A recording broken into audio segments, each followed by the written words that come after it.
오늘 우리에게 주시는 하나님의 말씀은 마가복음 14장 12절로 21절까지 말씀입니다. 14장 12절로 21절 말씀 가운데에 우리 16절까지 말씀만 보도록 하겠습니다. 오늘 우리에게 주시는 하나님의 말씀입니다. 무교절의 첫날 곧 유월절 양 잡는 날에 제자들이 예수께 여짜오되 우리가 어디로 가서 선생님께서 유월절 음식을 잡수시게 준비하기를 원하시나이까 하매 예수께서 제자 중에 둘을 보내시며 이르시되 성내로 들어가라. 그리하면 물 한 동이를 가지고 가는 사람을 만나리니 그를 따라가서 어디든지 그가 들어가는 그 집 주인에게 이르되 선생님의 말씀이 내가 내 제자들과 함께 유월절 음식을 먹을 나의 객실이 어디 있느냐 하시더라 하라. 그리하면 자리를 펴고 준비한 큰 다락방을 보이리니 거기서 우리를 위하여 준비하라 하시니 제자들이 나가 성내로 들어가서 예수께서 하시던 말씀대로 만나 유월절 음식을 준비하니라. 아멘. 하나님의 말씀입니다.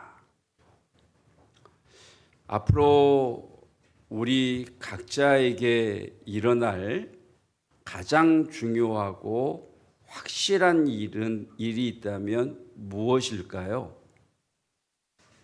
내게 앞으로 일어날 가장 확실한 일, 내게 일어날 가장 중요한 일, 죽음이죠. 우리 저쪽에서 말씀하신 것 같은데 우리 각자 자신의 죽음입니다. 태어난 사람은 누구나 죽습니다. 여러분도 죽고 저도 죽습니다. 세 가지 질문을 해보겠는데요. 첫 번째 질문, 손을 들지 마시고 마음속으로 한번 손을 들어보십시오. 그리고 홀로 있을 때 스스로에게 이 질문을 한번 해보시기 바랍니다. 50년 후에 나는 세상에 있을까? 대답하지 마시고 30년 후에는 어떨까요? 제가 50년 후에 내가 세상에 있을까 그랬더니 서근서근거리면서 나는 있어. 여러분, 확률적으로 그렇다는 거지 우리는 내일 어떻게 될지 아무도 모릅니다. 그리고 늘 우리 어른들을 위해서도 기도하지만 기력이 쇠하지 않고 눈이 흐리지 않고 청명함 가운데에 하나님의 부름을 받기를 축복합니다. 그렇다면 앞으로 나는 건강과 총명을 유지하면서 몇 년을 더 살 수 있을지 장담하고 알 수 있는 사람은 아무도 없습니다. 우리는 내일을 알지 못하기 때문이죠. 자, 두 번째 질문. 내가 죽으면 장례를 치를 텐데 내가 죽으면 달려와 울어줄 사람이 있을까? 스스로에게 질문해 보시라는 겁니다. 나의 죽음의 소식을 듣고 달려와 울어줄 사람이 몇 명이나 있을까가 아니라 숫자가 아니라 그 사람의 이름을 한번 생각해 보십시오. 내가 죽고 장례를 치를 때 달려와 나를 울어줄 사람 누가 있을까? 자식 때문에 장례식에 찾아와 위로하는 사람 말고 같은 교회를 섬겼다는 그 공동체 의식 때문에 장례식에 찾아와 헌화하는 사람 말고 정말 나의 죽음을 안타까워하면서 나의 죽음을 아파하면서 정말 마음속으로 울어줄 사람이 누가 있을까? 그 이름을 한번 생각해 보십시오. 세 번째 질문. 내가 죽었다는 소식을 듣고 사람들은 뭐라고 할까?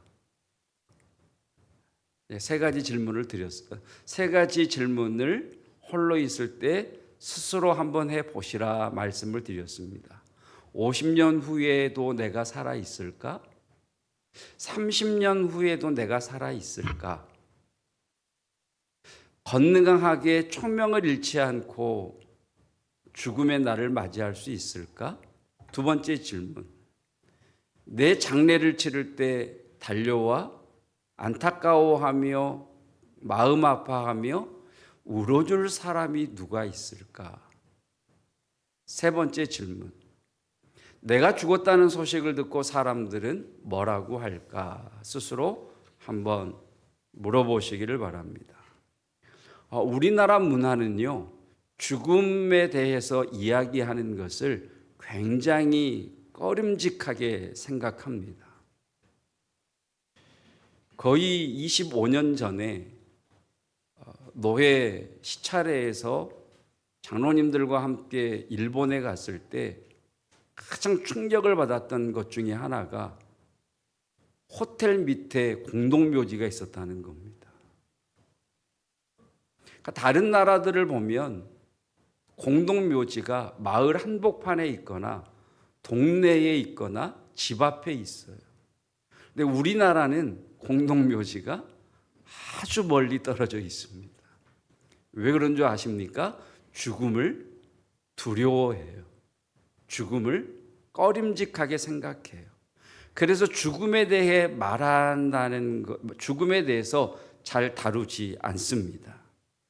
그럼에도 불구하고 왜 죽음을 생각해야 되는가? 네 가지 중요한 이유가 있습니다. 네 가지 죽음을 생각해야 되는 네 가지 중요한 이유. 첫 번째는 죽음은 예외가 없기 때문입니다. 두 번째는 오늘을 후회 없이 살아가는 방법이 죽음을 생각하는 것이기 때문입니다. 세 번째는 죽는다는 사실을 수용할 때 가치관이 변하기 때문입니다. 네 번째는 영혼을 향한 소망을 갖기 때문입니다. 하나씩 구체적으로 살펴보도록 하겠습니다. 우리가 죽음을 생각해야 하는 첫 번째 이유, 죽음은 예외가 없습니다. 모든 법에는 예외라고 하는 것이 있어요. 근데 죽음만큼은 예외가 없습니다. 태어난 사람은 누구나 다 죽습니다. 태어난 사람 중에 죽지 않을 예외적인 사람은 아무도 없다는 거죠. 여러분, 아무리 의학이 발달해도 병원 뒤에는 영안실이 있습니다. 올 때는 순서가 있어도 갈 때는 순서가 없습니다. 그런데 우리는 나의 죽음이 아주 멀리 있다라고 생각을 합니다. 나하고는 아직은 거리가 멀다고 생각을 합니다. 그래서 누가 죽었다, 누가 돌아가셨다는 말을 들어도 나도 죽겠구나. 언젠가 그날이 오겠지? 이렇게 생각하기보다는 나와 상관없는 이야기로 듣습니다. 죽음을 생각해야 하는 중요한 이유는 죽음이 내 인생의 결론이기 때문에 그렇습니다. 그가 어떤 사람이었느냐 하는 것은요, 그가 어떤 사람이었느냐 하는 것을 결정하는 것이 죽음이에요. 그러니까 그가 어떤 삶을 살아왔든 나라를 위해 죽는다면 우리는 그를 순국자, 애국자라고 그러죠. 돈만 쫓다가 죽는 사람을 수전노라고 이야기를 합니다. 주님을 쫓다가 죽은 사람을 순교자라고 합니다. 세상에서는 우리를 순교자라고 칭하지 않을지 모르겠지만 저와 여러분이 주님을 예배하다가 죽는다면 저와 여러분은 주를 위해 죽은 순교자가 맞습니다. 이전에는 가끔 소식을 들을 때 새벽에 교회 가다가 사고가 나서 돌아가셨어요. 새벽 예배 마치고 돌아오시다가 사고가 나서 돌아가셨어요. 안타까운 죽음이라고 생각했는데 지금 생각해 보면 가장 복 있는 죽음 같습니다.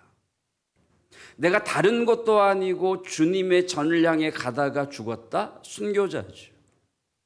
내가 다른 데 갔다 와도 죽은 것이 아니라 주님의 전에서 예배하고 마지막 나의 삶의 결론이 예배였다? 순교자죠. 여러분, 어디로 가다가 죽기를 원하십니까? 어디 갔다 오다가 죽을 것 같으십니까? 그냥 하루하루 살다가 죽으면 의미 없는 죽음이라고 사람들이 그렇게 이야기하겠죠. 자, 두 번째. 우리가 죽음을 생각해야 되는 두 번째 중요한 이유는 오늘을 후회 없이 살아가는 방법이 죽음을 생각하는 것이기 때문에 그렇습니다. 그러니까 영어 전치사 중에 방향을 나타내는 대표적인 두 개의 전치사가 있는데요. to라고 하는 전치사와 for라고 하는 두 개의 전치사가 있습니다. 여기 to라고 하는 전치사는 그냥 쭉 가는 거예요. 방향성이 직선으로 쭉 가는 게 to라고 하는 방향의 전치사고요. for라고 하는 전치사는 가긴 가는데 우회해서 가는 방향을 나타낼 때 for라고 하는 전치사를 써요. 예를 들어서 I go to 서울 그러면 내가 부산에서 서울을 간다고 했을 때 I go to 서울 그러면 부산에서 서울로 쭉 가는 거예요. 다른 데 들르지 않고 부산에서 서울로 쭉 가는 때 to라고 하는 방향 전치사를 써요. 그런데 부산에서 I go for 서울 그러면 목적지는 서울인데 다른 곳을 들르는 거예요.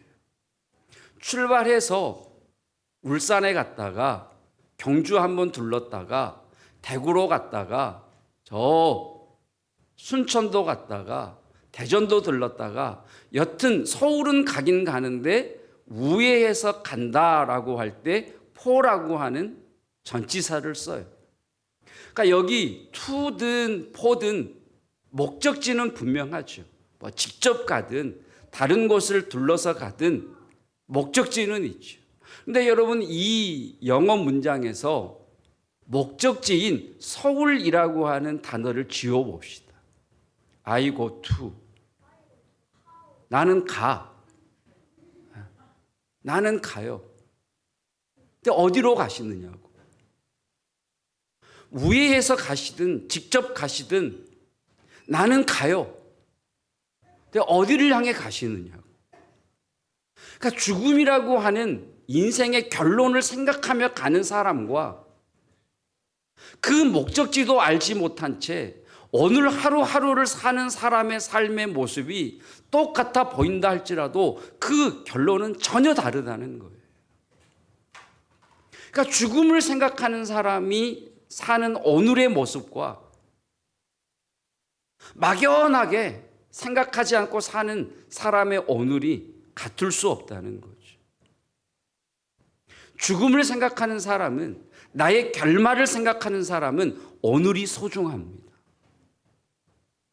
여러분 살아있는 오늘 하루가 내 인생의 마지막 날이라고 생각할 수 있다면 그 사람은 오늘 하루를 그냥 살 수는 없겠죠.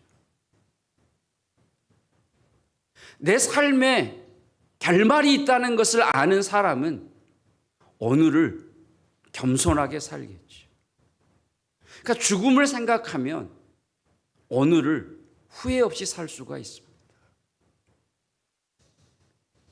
세 번째, 우리가 죽음을 생각해야 하는 세 번째 중요한 이유는 다 같이 시작. 죽는다는 사실을 수용할 때 가치관이 변한다. 아마 여러분 다 아시는 내용인데요.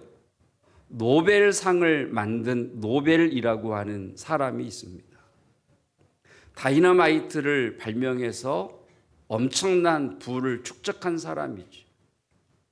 어느 날 이 노벨이라고 하는 사람이 여느 아침처럼 차 한 잔을 마시면서 신문을 보다가 깜짝 놀랍니다. 신문을 보다가 노벨이 깜짝 놀란 이유는 자신이 죽었다는 보도가 신문 일면에 대문짝만하게 났기 때문이에요. 그러니까 이 기사는 노벨의 형이 죽은 것을 기자가 잘못 오인을 해서 노벨이 죽었다고 기사를 쓴 거예요. 근데 이 노벨이 자신의 죽음을 알리는 신문 기사를 보면서 진짜 놀랬던 것은 자기가 살아있는데 죽었다고 해서 놀란 것이 아니라 자기의 죽음을 알리는 신문 기사의 제목, 헤드라인이라고 하죠. 자기의 죽음을 알리는 신문 기사의 제목 때문이었어요. 자신은 열정적으로 살았다고 생각을 했어요. 자신은 많은 사람들의 부러움을 받는 삶을 살고 있다고 생각을 했어요. 자신은 천재적인 사람이라는 그런 사람들의 칭찬을 들으며 살았어요. 그런데 자신의 죽음을 알리는 그 신문 기사의 제목이 무엇이었느냐? 죽음의 상인이 죽었다. 죽음의 상인이 죽었다. 노벨, 그는 부끄러운 유산을 가진 오염된 영혼, 사람들이 서로를 죽이는 다이너마이트를 팔아 부자가 된 탐욕스럽고 부도덕한 사람이었다. 그러니까 자신의 죽음에 대한 이 신문 기사를 보고 노벨의 가치관의 변화가 일어납니다. 내가 잘못 살아왔구나. 나는 열정적으로 살았다고 생각하고 나는 많은 사람들의 부러움을 받고 있다고 생각했고 나는 사람들이 천재적인 기업가라고 박수를 치는 줄 알았는데 내가 잘못 살아왔구나. 그래서 노벨은 자신의 죽음에 대한 기사를 보고 가치관이 바뀌어서 자신의 전 재산을 인류의 유익을 위해 사용하도록 노벨상을 만들게 됩니다. 여러분, 내 장례식 때 우리 자녀들은 나의 죽음을 생각하며 마음 아파하고 안타까워하며 눈물을 흘려줄까요?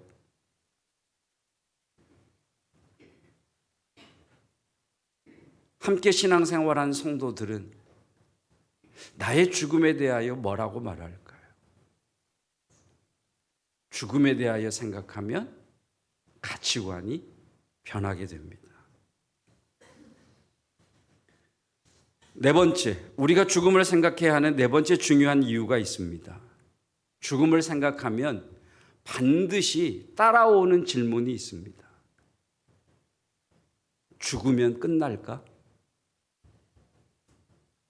죽음 이후에 무엇이 있을까? 죽음을 생각하는 사람은 반드시 이 질문을 하게 되어 있습니다. 죽음을 생각하는 사람은 죽음으로 끝나는 것이 아니라 죽음 후에는 우리가 영원히 갈 천국이 있다는 것을 소망하게 됩니다. 한국 교회가 타락한 이유 중에 하나가 죽음을 말하지 않았기 때문이라고 진단하는 분도 계십니다. 죽음을 이야기하지 않으니까 천국에 대하여 말하지 않고 천국에 대하여 말하지 않으니까 오늘 이 땅을 살아가는 성도들의 삶에 대하여 위로하고 힘을 주는 설교는 하지만 천국에 대한 소망을 설교하지 않으니 이 땅에서의 성도들의 삶에 소금과 빛의 사명을 잃어버렸다는 거죠. 여러분, 저와 여러분은 반드시 죽습니다. 죽음 이후에는 하나님의 심판이 있습니다. 어디로 가실 것 같으십니까? 그것을 생각한다면 오늘 나의 삶은, 오늘 나의 신앙은 달라지겠죠. 죽음을 생각해야 되는 네 가지 중요한 이유에 대해서 말씀을 드렸습니다. 죽음은 예외 없는 법칙입니다. 누구나 죽습니다. 죽음을 생각하면 오늘을 잘 살 수 있습니다. 죽음을 생각하면 가치관의 변화가 일어납니다. 죽음을 생각해야 천국의 소망을 갖게 됩니다. 아이폰을 만든 스티브 잡스라고 하는 아주 유명한 사람이 있죠. 56세의 나이로 우리의 곁을 떠난 정말 기인이죠. 이 스티브 잡스가 2004년에 췌장암 수술을 받습니다. 그리고 이듬해인 2005년 미국의 스탠포드 대학교라고 하는 곳에 졸업식 축사에 초청을 받습니다. 그 스티브 잡스가 스탠포드 대학교에 가서 이제 꿈을 안고 소망을 가지고 열정을 가지고 세상을 향해 나아가려고 하는 졸업생들에게 이런 축사의 내용을 전합니다. 나는 17살 때 이런 문구를 읽은 적이 있습니다. 하루하루를 인생의 마지막 날처럼 산다면 언젠가는 바른 길에 서 있을 것이다. 17살 때 이 문장을 만났다는 거예요.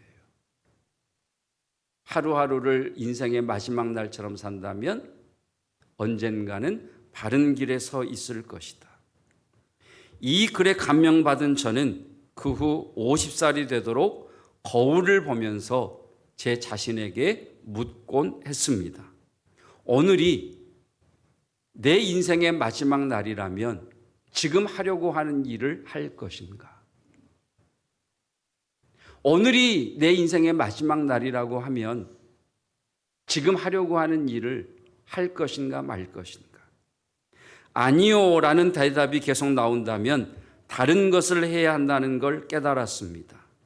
인생의 중요한 순간마다 곧 죽을지도 모른다는 사실을 명심하는 것이 저에게는 가장 중요한 도구가 됩니다. 왜냐고요?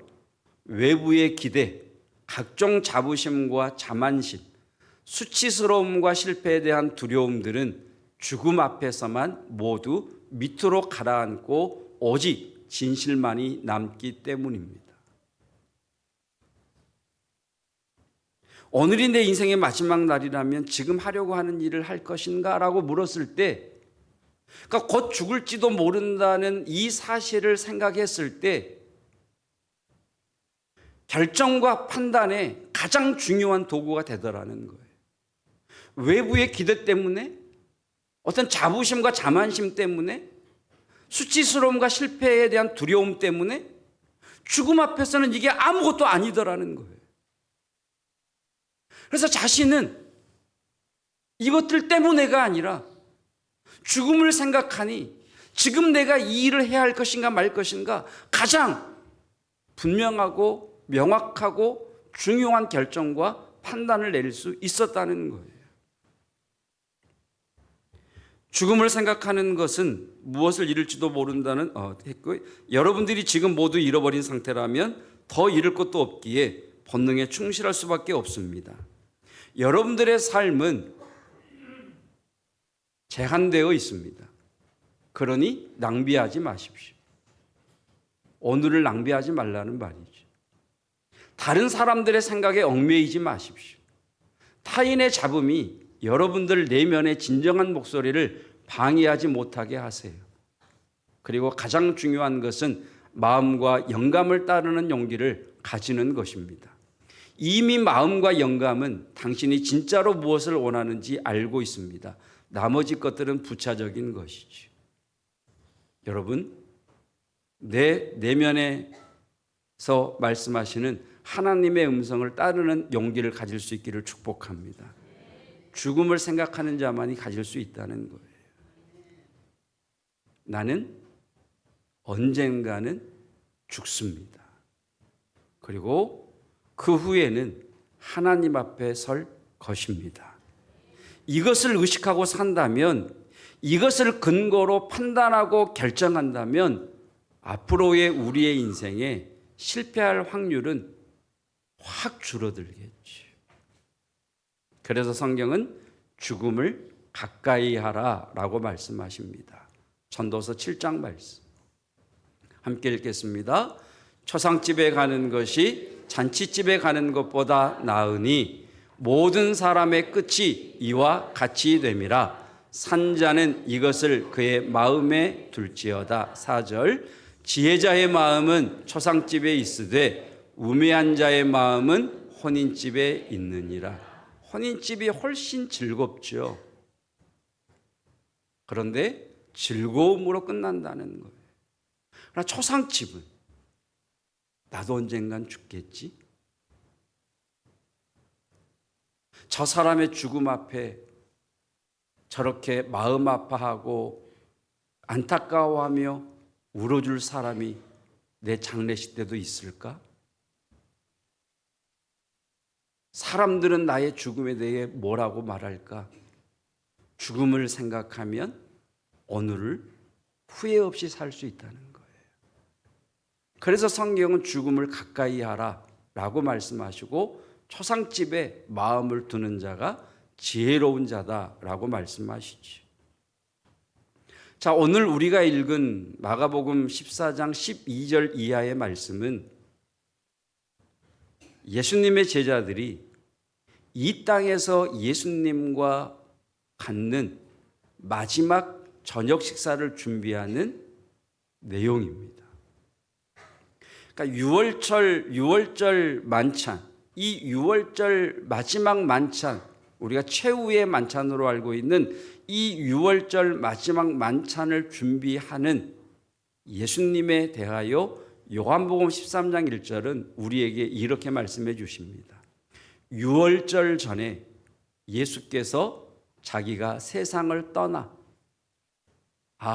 예수님은 늘 죽음을 생각하고 사셨구나. 예수님은 늘 십자가에서의 죽음을 늘 생각하시며 살았고 그 죽음을 향해 올곧게 나가셨기 때문에 오늘을 흐트러짐 없이 사셨다는 거예요. 이 유월절 만찬을 준비하는 예수님의 마음이 죽음을 향해 가고 있다는 거예요. 그리고 죽음 이후에 아버지께로 돌아가실 때가 이른 줄 아시고 죽음이 끝이 아니고 죽음 뒤에는 반드시 하나님 앞에 서는 순간이 온다. 죽음 이유를 알고 계셨다는 거죠.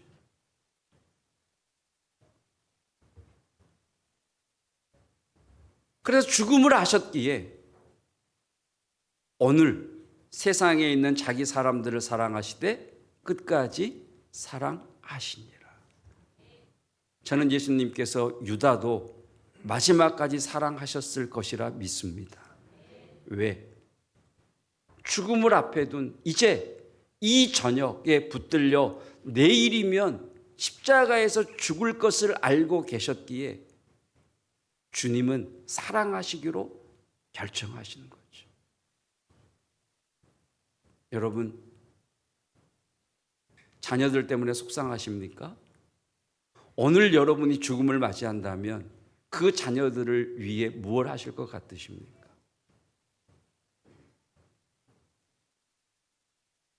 주님은 자기 사람들을 사랑하시되 끝까지 사랑하셨다는 거죠. 히브리서 12장 2절은 이렇게 말씀합니다. 믿음의 주여 또 온전하게 하시는 이인 예수를 바라보자. 다 같이 그는 그 앞에 있는 기쁨을 위하여 십자가를 참으사 부끄러움을 개의치 아니하시더니 하나님 보좌 우편에 앉으셨느니라. 예수님은 십자가의 고난을 보실 때 그 죽음 뒤에 있는 천국을 보셨다는 거예요. 부활의 영광을 보셨다는 거예요. 그 부활의 영광, 천국을 보셨기에 지금 내 앞에 있는 십자가를 기꺼이 감당하셨다는 거예요.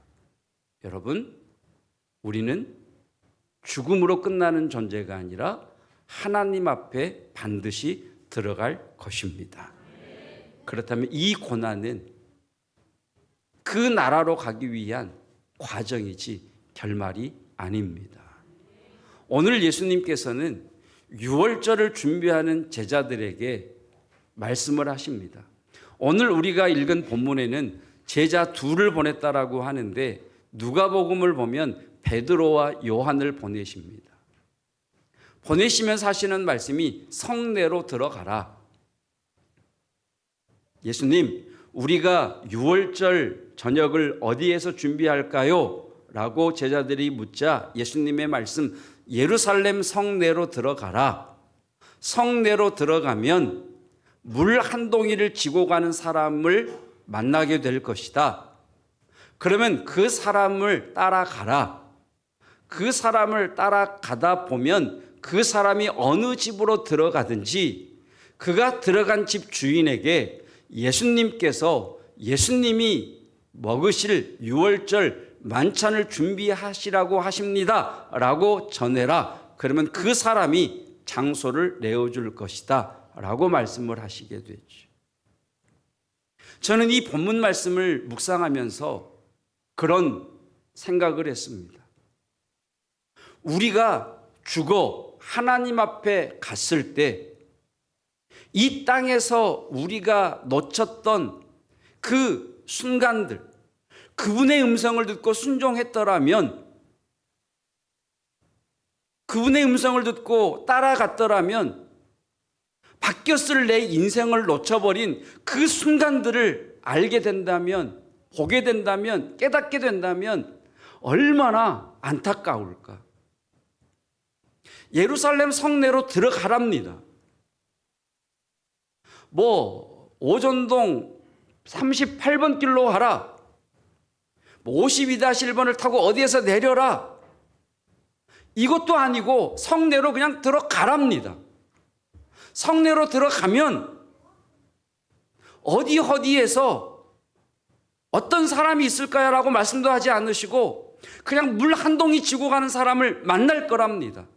만날지 말지, 그 사람이 남자일지 여자일지, 두 동이를 지고 가는 사람이 있을지 한 동이를 지고 가는 사람이 있을지, 이런 불명확한 것이 어디 있습니까? 그러게.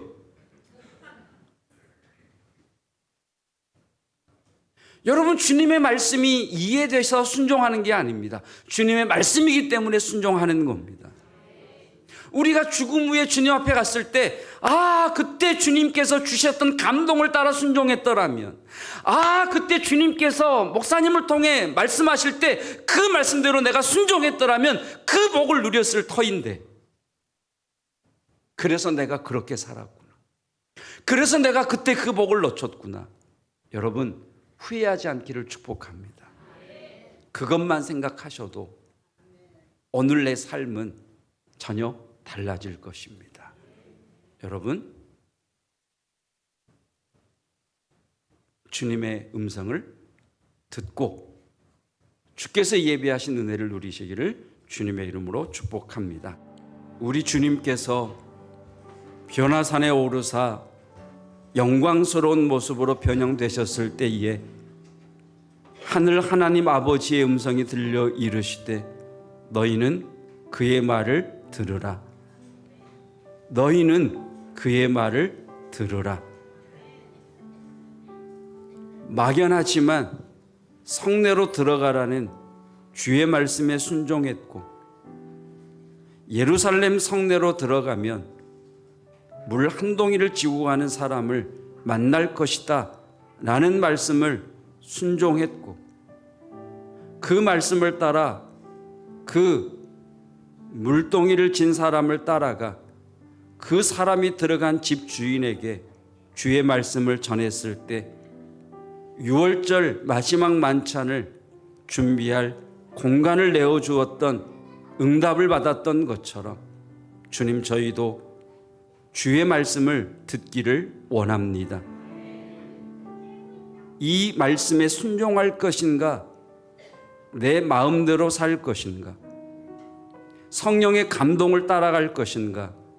내 욕심을 따라갈 것인가? 말씀을 쫓아 달려갈 것인가? 여전히 눈에 보이는 이 땅의 것을 추구하며 살아갈 것인가? 결정이 어려울 때, 내 죽음 이후에는 하나님 앞에 설 때인데, 그 하나님 앞에 섰을 때 지금 이 순간을 바라보며 순종하지 않은 것 때문에 하늘의 큰 상급을 놓친 것을 한탄하지 않기를 원합니다. 주님, 그래서 죽음을 생각하는 사람은 허투루 결정하지 않고 죽음 이후에 하나님의 천국을 사모하는 사람은 오늘의 고난도 능히 기도와 감사와 찬양과 믿음으로 역전케 하시는 하나님을 경험합니다. 인생의 끝자락에서 이제 끝났다라고 말하지 않고 나의 끝이지 곧 주님의 새로운 시작이시다라고 말할 수 있습니다. 그 믿음을 허락해 주시옵소서. 하나님, 주님의 말씀을 쫓아 10의 1조를 드리고 주님의 응답에 감사하며 동시에 주님의 응답을 사모하며 감사의 예물을 올려드리는 손길들이 있습니다. 그 기도가 응답되게 하옵시고 하나님을 자랑하는 간증의 주인공 되게 하여 주시옵소서. 건축의 헌금과 선교의 예물과 일천번제의 예물과 성미와 주정의 예물, 무엇보다도 우리의 자녀들을 우리 주님께서 만나주시고 내 믿음이 내 대에서 단절되는 것이 아니라 우리의 믿음이 다음 세대에 전수되기를 원하여 드리는 자녀 형통헌금 가운데 기름 부어 주시어서 믿음의 명문 가문들로 세워지게 하옵소서. 6월 전반기를 감사로 드리오니 받아주시고 2025년 하반기를 기대와 소망 가운데 기다리오니 역전케 하시는 하나님을 체험하게 하옵소서. 예수 그리스도의 은혜와 하나님의 사랑하심과 성령 하나님의 감동하심이 사랑하는 성도들과 우리의 자녀들, 외국에 있는 군에 있는 우리의 지체들, 영상으로 예배하는 모든 이들 가운데 함께 하시기를 축원하옵나이다. 아멘.